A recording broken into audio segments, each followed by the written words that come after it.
Welcome to another episode of the Miami Real Estate Show. Today, I have the pleasure to interview one of the top 10 agents in the city of Miami. Most of you know her. Her name is Nancy Batchelor. Nancy has been in the business for over 15 years, all of them with EWM Realty. Last year alone, she closed over $110 million in real estate sales and over 95 transactions. I know her very well, and to me, she's one of the hardest working agents in the industry. During the interview, she shares with us the insights, what makes Nancy so successful, what time management skills she uses to close over 95 transactions per year. She also talks about what keeps her at top of her game, so a lot of advice for new agents and experienced agents.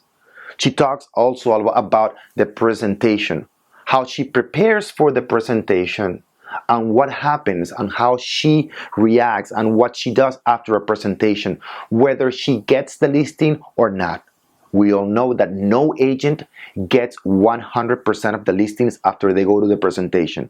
But what Nancy does after the presentation, it's key to her success of 15 years in the business. She also talks about her strategies and how she does a marketing, how she builds a very successful team, her passion in real estate, and how she becomes so knowledgeable about the real estate products. As she says, product knowledge is key. Now, the question is, how do you become so knowledgeable about the product that you sell? Nancy shares that with us. And finally, something very important, she is very, very involved in the community.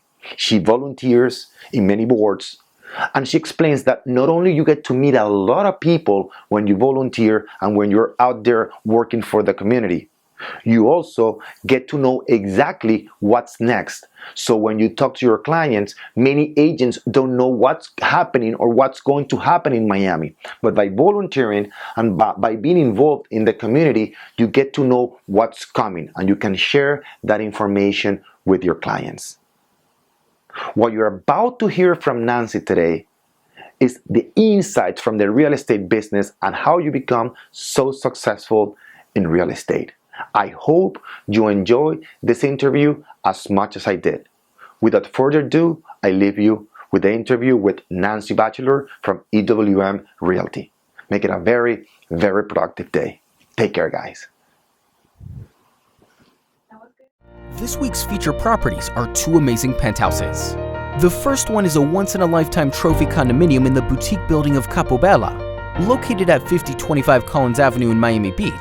The penthouse features 8 bedrooms, 8 bathrooms, 2.5 bath, and almost 8,000 square feet with 3 poolside cabanas, 3 staff quarters, 10 parking spaces, 360-degree views of ocean, city, and intracoastal. An incredible opportunity in prime Millionaires Row.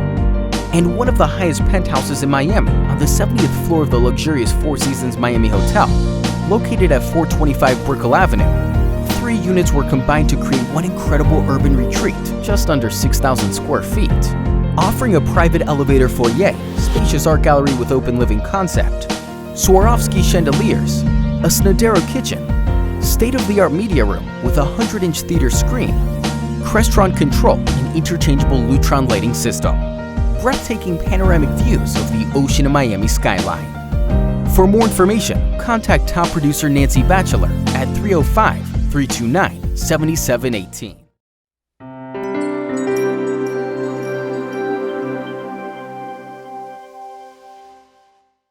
Welcome to another episode of the Miami Real Estate Show. Today, I have the true honor and pleasure to interview one of the top producers in Miami, Nancy Batchelor. Nancy, thank you very much for having me in your beautiful Miami Beach house. It's going to be a pleasure to interview and talk to you on camera. We've known each other for a while. We've worked together in coaching, and but I think what we talked for about 45 minutes before the interview, and we have so many things to share. And you're so kind to allow me in your house, and welcome to the show. Great, I'm excited. All right. So first of all, number one, how long have you been in the business? How you got involved in the business, and why real estate? Okay. Well, I'm 15 years Okay. with EWM Right. here in Miami. I was 3 years with Carol Dopkin Real Estate Mm-hmm. in Aspen Okay. as a broker. And then I grew up, my family owned a real estate company. My father's a lawyer, a developer. We had an insurance company, and my mother's an architect. Okay. So I grew up in it, not really thinking I would really get into it, but I did. So it's 15 years in the business, and the reason you got involved is because of your family. As I said, I know you before this interview. We've worked together. And I said, one of the things that impressed me the most about you is that your work ethics. It's not that you don't have to work, but it's that you work so hard for your business. Why? Well, I love it. Okay. I'm lucky to have a job I love. What do you love so much about real estate? Well, real estate, it's about people, Mm-hmm. it's about family, Mm-hmm. it's about design, Mm-hmm. architecture. Okay. And those are all things I love. Okay. Do you have a mentor within this 15 years? Well, it's Ron Sheffield. Aha. He is our president of EWM. Right. He always wears the white hat, Okay. takes the high road. Okay. He knows his numbers. Okay. He's an icon in the real Yes, estate community. definitely. Uh-huh. Our company's been here 50 years, and he's really allowed me to, show me the way. And Okay. it's also, he's very much into the numbers Mm-hmm. and the statistics, and he's been a great teacher and mentor. Now, you've worked in the business for 15 years, as you said, and all of them with EWM, right? Yes. And Ron has been your number one mentor, and you say about you mentioned 2 times about the numbers. Anything else that stands out from all the things that you learned from Ron? What stands out from that mentorship from him? Well, I think you want to treat people like you want to be treated, Mm-hmm. and treat them with respect, and he's always done that. Right. Now, you've built one of the most successful real estate practices in Miami Beach. And in Miami, actually, because you don't only have listings in Miami Beach, multi-million-dollar beautiful properties in Miami Beach, but also in Miami, downtown Miami. What are some of those attributes that contribute to your success in business? Well, there's 4 things. Okay. Marketing, Aha. of course, and Okay. we're a bit out of the box. Aha. We are consistent in our marketing. Whether it's off season, in season, Art Basel, we're consistent. Okay. Second, I think I have a great ability to see talent in other people. Okay. I have a wonderful team that each packs my parachute, and they also have great sales ability, and they each can work a certain area of town. They each have qualities of their own that really help me sell. Okay. They have that unique ability, right? Right. As my coach Dan Sullivan says, we have to work in our unique ability. All right. So you have said marketing, you said consistency, you said team. Anything else? One more thing. Well, I think you have to have the passion and the Right. energy. Okay. All right. The passion and the so those are the 4 things, and definitely you have the passion because I've seen you work 7 days a week. So those 4 things: marketing, discipline, team, passion, and energy. Now, on the way to the top 15 years, I'm sure you have some failures, right? Like any other successful business owner. One failure that stands out that you remember, and what did you learn from that failure? Well, I think I love listing and marketing. Okay. And often I will go into listing presentations against a lot of my friends and competitors. Okay, yeah. And every time you go in there and you don't get the listing, I think that is a bit of a failure. But in reality, those failures make you stronger, and you come out of it, you analyze it, you try to discuss with the customer, what was it? Why did they pick somebody else over you? Okay. And I think how you can be a better agent is you take those failures, turn it around, get back on the horse, and do a better presentation. So basically, if you don't get the listing, you call the owner and ask him. Well, usually, you do get some feedback. Of course. You don't want to bother them, Right, but of it course. is good to know. Right. And I think we, as realtors, are our own little business. We are an entrepreneur. Exactly. And you have to be many things. You got to be a marketing person, an average accounting, staff, you do all these things. So it's important to take those failures and turn them around and learn from them. Now, you mentioned something to me off cameras after the presentation. Sometimes you don't get the listing, and no agent gets 100% of the listings. When they go to a presentation, they don't get all of the listings. Doesn't matter how good they are. But you mentioned to me that you go back to your office, you analyze what you did right and what you did wrong, and then you did an analogy of sport figures, right? Right. So what is it about that? Well, what happens in real estate, no two situations are the same. Okay. But a lot of it is if you practice and the repetition and knowing what most of the common questions are and being prepared for them. Right. But many people, agents, go into listing presentations and they just wing it. Exactly. But if a basketball team or a football team just winged it, they would probably lose. So they practice their plays, they work on teamwork, and that's how they're a team, and that's how they win. Right. So real estate, I think, needs more of this repetition, training, Right. and following, better scripts that you are prepared for these people. Right. As we say in coaching, that repetition is the key to this business. There's a great phrase that I like to quote from Bruce Lee that says, I fear not the person who practices 10,000 kicks one time, but the person who practices one kick 10,000 times. And as most real estate agents that are struggling, they're just going to new seminars, finding new things to do every single day. But as we like to teach is that there are 4 levels of learning, right? Number 1, for example, you said the same common questions.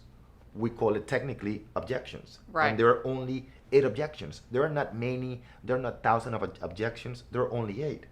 So it's a process of it's a 4 level process of learning, which is first you absorb that information, right? The objections. Then you practice and apply that repetition. Then you become a master of those objections or questions, and then finally you can guide your clients. So that's key. What you just said is key to our business, that repetition. Repetition, repetition, repetition. And I want to go back to the previous point where you said marketing and consistency. Why do you think marketing is so important in our business? Because when we talk about when I do a seminar, we talk about we're not in the business of real estate. We're in the business of marketing. Every single top producer understands the importance of marketing. So in your case, what do you think is so important? Well, first of all, if you're representing a seller, he wants to feel like the message has been broadcast, that the right customers are being, exposed to their house. Right. And without that, they don't have the confidence that you're going to get them top dollar. Okay. So that's number 1. Okay. Also, I think for, keeping up with the trends, you need to the marketing tells your message and also creates a brand for you as an agent. So depending what price point you're at, you should be appealing to that type of customer, Right. that consumer, that age group.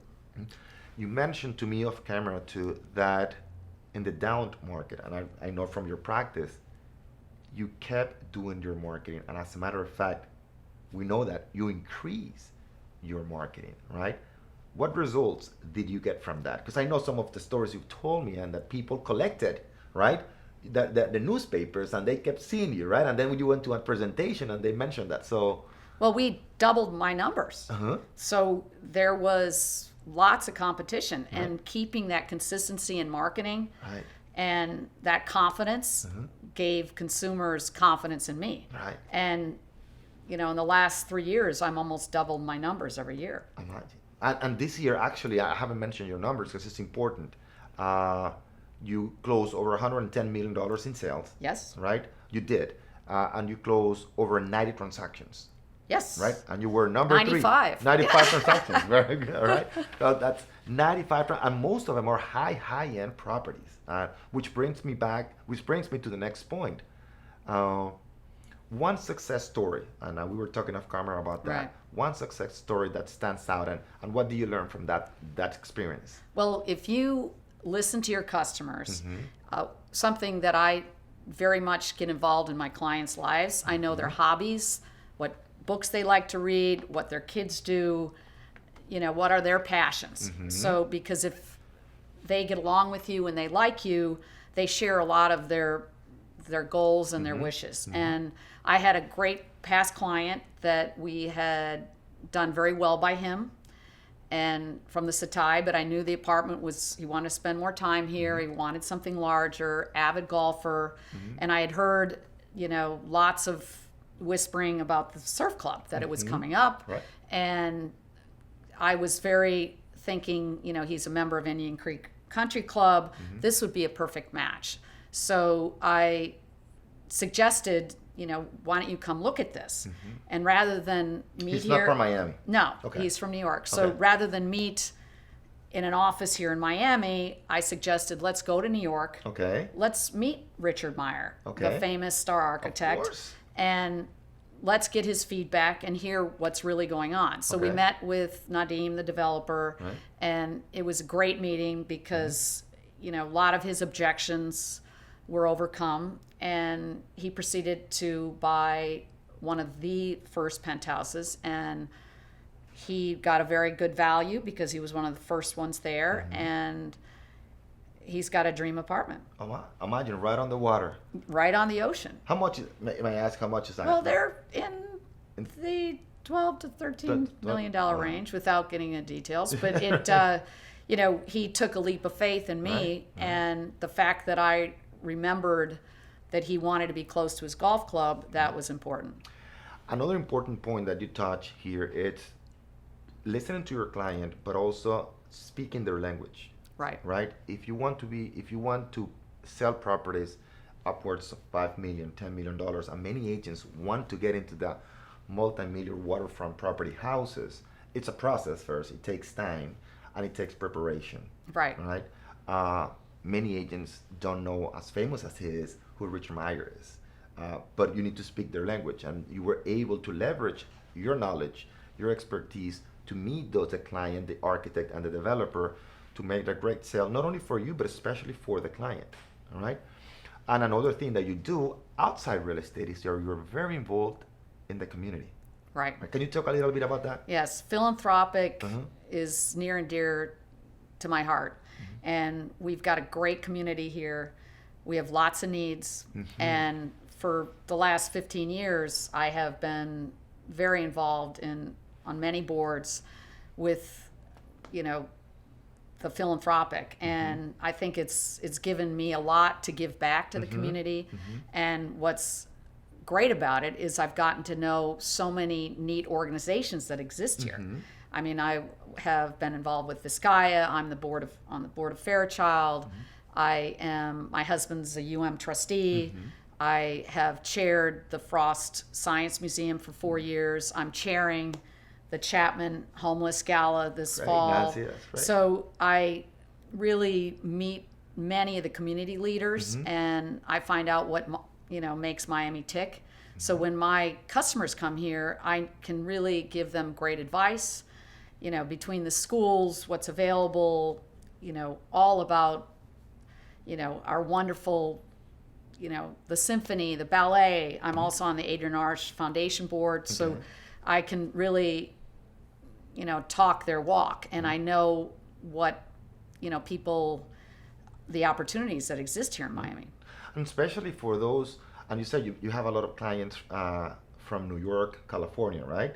And they want to buy the multi-million-dollar properties, but it's not only about the property, right? Right. It's about the things around the property, their the lifestyle, right? Right. And that's where you can really understand exactly what they're looking for, their needs, and the trends. And you talk about that, the trends, what's happening, what's next in Miami because of that involvement in the community. Right. So you're giving back, and at the same time, you are updated every single month of it's exactly what's next. Right. And these are sophisticated buyers.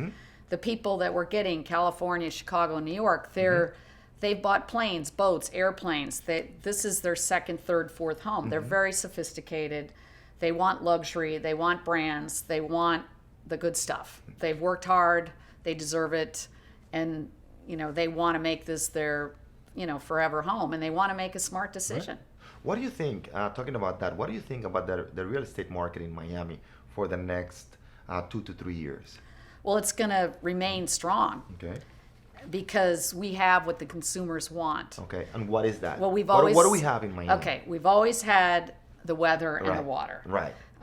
We have the tax, which is, Huge. no state income tax. Right. So, and now with the internet, our customers don't need to be in their factories. They don't need to be sitting in their office in Wall Street. They can be by the pool. They can be golfing with their iPad, with their phone, and be doing business and connecting with people from all over the world. Right. So you mentioned something very important in South Florida. We don't have the state taxes, income taxes at the state level, and we don't have either. We don't the inheritance taxes either. So I have met people from Manhattan, for example. They don't only pay state taxes, but they pay Manhattan taxes, the island and the city, and it takes up to 49% of their income. Now they come to Miami, and the state tax in New York, it's 8.82%. That's the state tax. But if you live in Manhattan, you pay two taxes, city and the island. And then in California, you pay, I think, it's 12.3%. Right. And they're tired of it. Right. And we have, 2 international airports. Right. And now they've, with this terrible winter they had up there, we look very attractive, as well as we have the cultural piece. Right. And we have the medical piece as people are aging. Talk to me about that, the medical piece, because it's important for the agents that are watching this interview. The medical piece, what do you mean by that? Well, it's not just the Northeasterners, but we have some of, University of Miami, University Hospital, Baptist, Mount Sinai, people from South America, Central America, the Bahamas. They want to be here. And, if they're looking for a second home, they can eat their food here, speak their language, have, some of the best medical people in the world. Now, as I said, the work ethics that you have are tremendous. All right, that's one of the things that impressed me the most first when we met a while ago, before working together. And what method do you use to release stress? In particular, what do you do? Well, if you have any. I know you do, but I want you to talk about my it. passion is horses. Right. And it's a great passion because it's some of the biggest horse shows are right here up the street, an hour and a half away in Wellington. So I ride very seriously. I have 3 horses. It's you have to focus, just like real estate.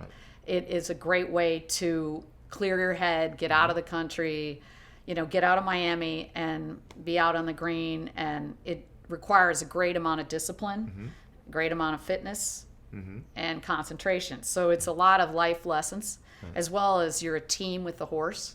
So you have to communicate. Not every day on a horse is great, and you got to have goals. And riding I rode since I was 5, and took a little time off, and now I'm back. So it's great to have a passion. It's great to have a hobby. And the horses, it's been interesting that I have now a whole equestrian division within my real estate. So I have 2 great listings in Southwest Ranches. People I've met through riding, and 2 of my team members ride. So it is wonderful when you can take a hobby and work in with the real estate. Of course. And we know we're experts in barns, in footings, in the business of equestrian. Equestrian is a niche in the market in real estate that is very popular.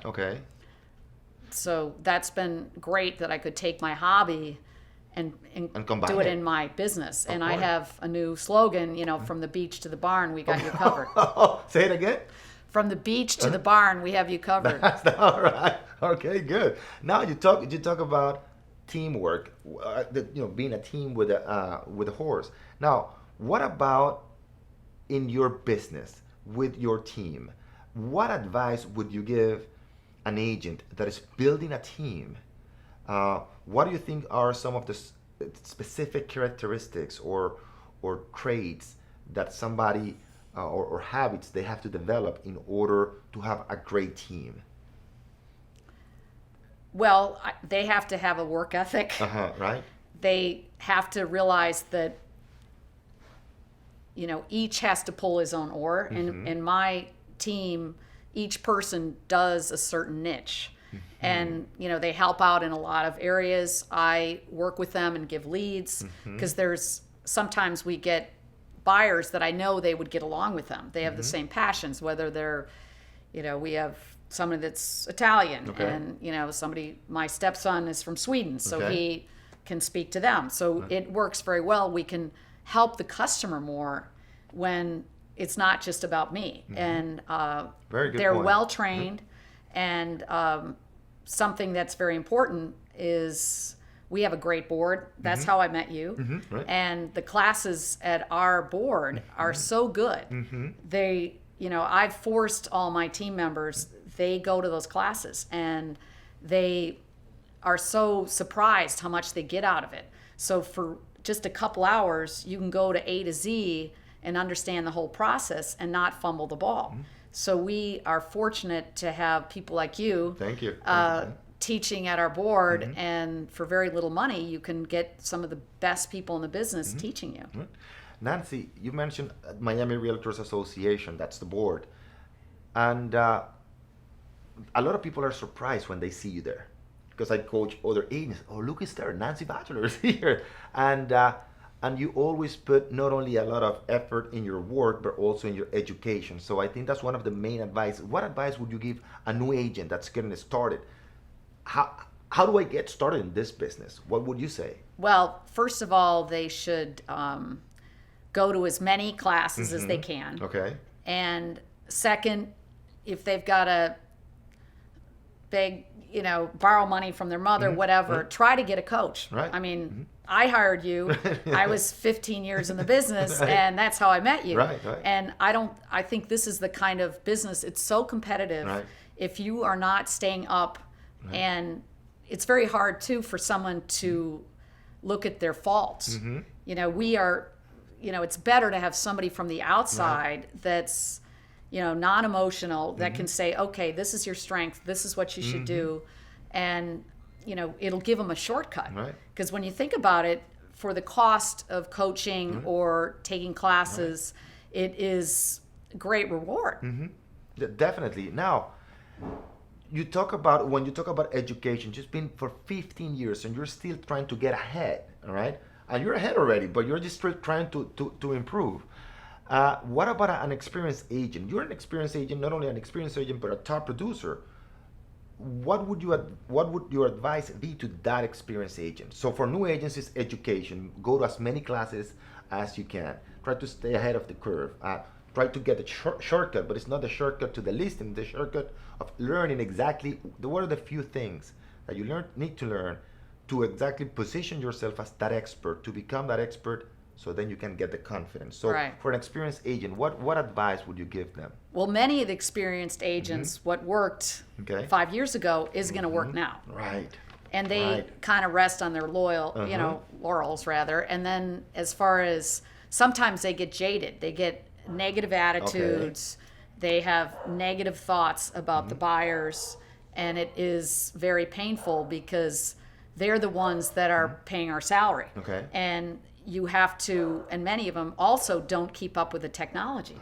And they try to ignore it. It's not going away. The technology is here. It's getting better and better and better. And it's not a cure-all. But, in real estate, it's still back to sales. And I write thank you notes. I do a lot of the basics that's been around for 50 years.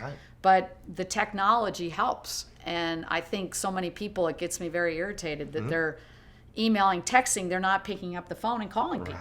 So it's still a people business. And, I think it is with how much competition is in this Right. business Right. that, people that were winners 2 years ago might not be. Exactly. Because don't take anything for granted. Right. I remember interviewing Alicia Cervera, and I think I mentioned this to you, and she said, don't ever assume that what created your success in the last cycle will make you successful in the current cycle, which is exactly what you're talking about, is that implementing, it's what worked, we said in coaching, what worked yesterday won't work today, and what's working today won't work tomorrow. So it's keeping up with that technology, with those new trends.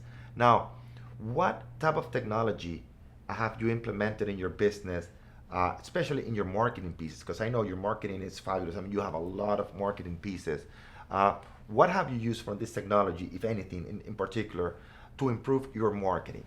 Well, I was a marketing advertising person in college. Okay. And I've always liked print, magazines, Okay. direct mail, newspapers. Okay. So I have now jumped on the social media Okay. bandwagon Okay. and have really tried to improve on that Okay. and give back to my customers because I think there's a new, consumers now want to know, what are you going to do for me?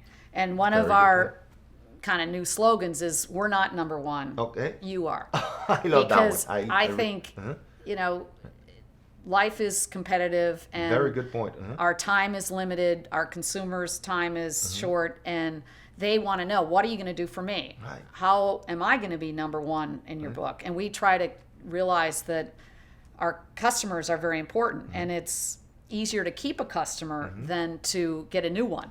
Great. So Good point. we are really implementing more things like, remembering Mother's Day, Okay. not Okay. just Christmas, doing client parties, small ones, Okay. doing after somebody closes, host a get together with their friends. Very good More point. of that stuff. Okay. And more like things that, where you really gear to their passions and Okay. what they, are about. I mean, I take people horseback riding. I take people to Nice. events. Right. We do, because it's time with them. Right. And even if it's a coffee or a lunch, I try to, I'm members of many clubs here, Lagos, Ocean Reef, Coral Reef. So we can have a real conversation Right. without the phone, and I can really get to know them. And that's been beneficial to use the social media as a tool, but not rely on it. Right.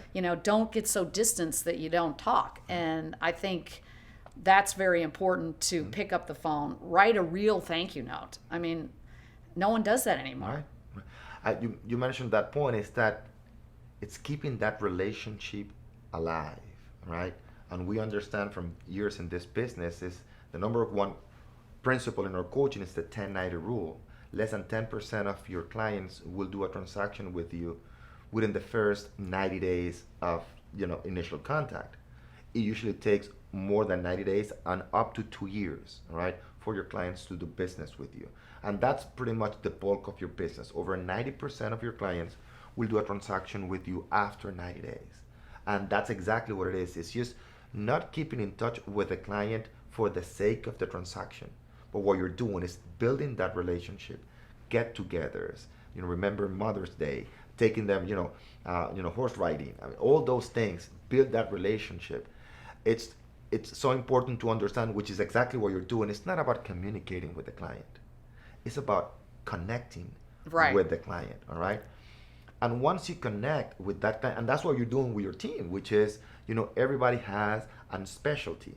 If I'm from, for example, I'm from Venezuela, I'll connect with Venezuelan clients much better than I will connect with a New Yorker, for example, or with an Argentinian, or with a Chinese person. So that's what you have in your team. You're people that are specialized in different areas. Right. Now, in Miami Beach, just to end the point, how do you see the market specifically in Miami Beach, which is your the high-end Miami Beach waterfront, oceanfront properties? How do you see the demand in Miami Beach?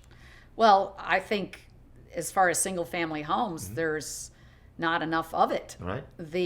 A lot of the inventory is a little bit, outdated, and a lot of people want new, big, you know, big closets, so on and so forth. So that's why there's so much of people tearing down the homes, that people want to be here in Miami Beach because the lifestyle, the schools, the New World Symphony, the shopping, the restaurants, the energy, the excitement, the water.